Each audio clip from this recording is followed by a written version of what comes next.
An untold story based on true events about greed, violence, and revenge, and one man's 60 years crusade to avenge those who betrayed his comrades. When Arie Hoffman was a young boy in the late 1950s, his father, YanekHoffman, would regale him and his childhood friends with stories from the war.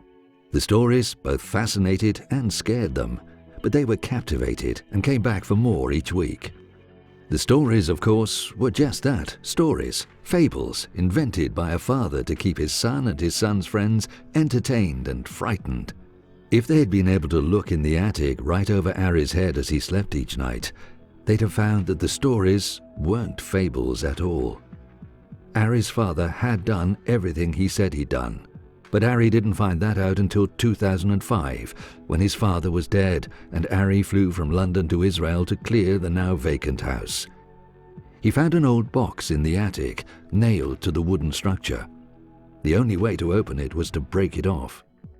Inside, he found a rusty .22 revolver, a dusty album, and an old leather briefcase with some nasty Nazi publications, one of which he kept for a film he produced, Breathe Deeply, My Son, in 2014. The infamous Nazi emblem was on the outside of the briefcase.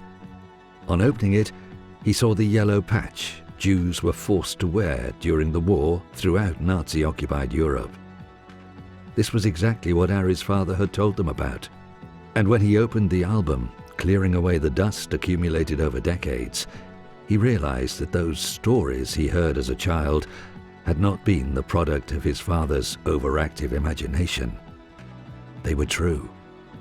It took a while for the shivers down his spine to cease. When they did, he knew he would not be happy until he had got to the bottom of the story.